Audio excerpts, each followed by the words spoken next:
China says it wants to cooperate with Myanmar to restore stability in a border region. China has sent warnings to Myanmar's warring parties after cross-border shelling wounded 5 people in a Chinese town, while the injured have been taken to hospital. Isang tensyon na naman ang nangyari sa pagitan ng China at Myanmar. Dalawang bansang hanggang ngayon ay nagkakainitan. At bakit nga ba nagkaroon ng tensyon sa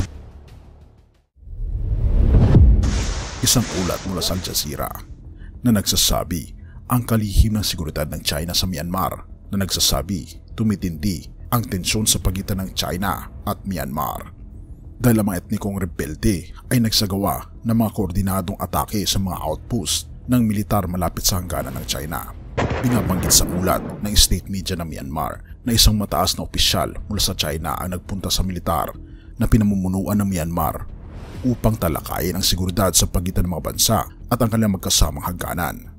Ang pagbisita ni Chinese State Council member at Minister of Public Security Wang Xiaohong noong Martes ay naganap habang patuloy ang labanan sa hilagang silangan ng Myanmar, kung saan kamakailan ay nagsagawa ng pagsalakay ang isang alyansa ng etnikong minorya laban sa pamahalang militar. Nakipagpulong si Wang Xiaohong kay Myanmar Home Minister Lieutenant General Yar Pye sa kabisera. Ang pagdalaw ni Wang ay dumating lamang ilang araw matapos ang pagsalakay ng Arakan Army, ang Myanmar National Democratic Alliance Army at ang Tang National Liberation Army na nagpapangalan sa kanilang sarili bilang Three Brotherhood Alliance upang agawin ang mga militar na target sa ilang bahagi ng estado ng Shan. Ito ay parte ng China.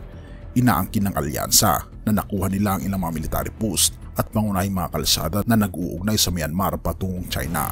Ilan sa mga grupo kasama ang kasapi sa Three Brotherhood Alliance ay nakipagtulungan sa mga milisya ng pro-demokrasya na nabuo matapos ang pagkuha ng militar ng kapangyarihan mula sa halalang pamahalaan ni Aung San Suu Kyi noong Pebrero 2021. Sumugot ang militar sa pamamagitan ng pagbobomba at pagpapaputok na nagpapadala ng maraming daang sibilyan sa pagtakbo patungo sa mas ligtas na mga lugar ayon sa mga residente.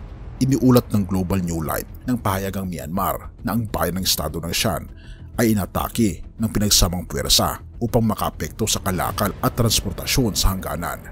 Sinabi nito na ang rocket attack ng Tang National Liberation Army ay pumatay sa 2 bata sa township ng Namkhan.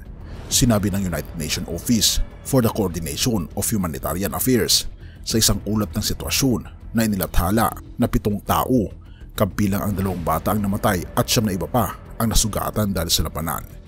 Sinabi nito na mahigit sa 6,200 na bagong lumikas na tao ang humingi ng tahanan sa kalapit na mga gubat o reliyosong mga compound sa hilagang estado ng Shan, at ilang daang taong tumawid sa hangganan patungo sa China upang hanapin ang kaligtasan.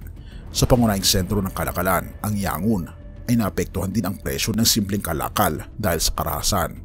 Iniulat ng state media noong Lunes na tumaas ang mga presyo ng mga bilihin mula sa China dahil ang mga bagong pagpapadala ay hindi maaaring maglakbay sa ruta ng hangganan.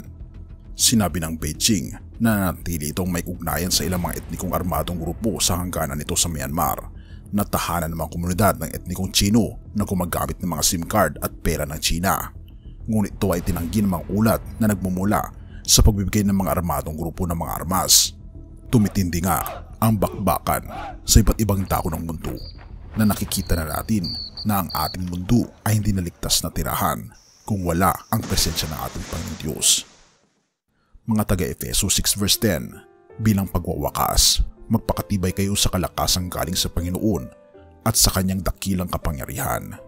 Kaibigan, tayo ay makakaasa sa bisig at kalakasan ng ating Panginoong Diyos lamang. Manatili tayong tapat hanggang sa huli at tayo ay hindi niya papabayaan. Purihin ang ating Panginoong Diyos at salamat kaibigan sa iyong panonood. Tayo manalangin. Ama naming banal, mga Panginoon naming Diyos, kami po'y lubos na nagpapasalamat sa inyo pong walang hanggang pag-ibig sa bawat isa. Tulungan niyo po kami, Panginoon, at gabayan. Ibigay po sa amin, Panginoon, ang kaligtasan na kinakailangan po namin, na masusupungan lamang po namin sa aming Panginoon Kristo. Pakalinisin niyo po kami, Panginoon, sa lahat ng aming pagkukulang at pagkakasala, upang maging karapat-dapat po kami sa inyong pong banal na harapan. Salamat po, Panginoon, sa kaligtasan na hindi po namin ito deserve, kundi dahil, Panginoon, sa pag-ibig ng aming Panginoong Diyos. kami ay makakaasa ng napakalaking grasya na ito mula sa inyo. Salamat po Panginoon at patawarin po kami sa lahat ng aming pagkukulang at pagkakasala at salamat sa pagdinig ng aming mga panalangin sapagkat ito'y aming samot hiling sa matamis na pangalan ng aming Panginoon Hesus. Amen.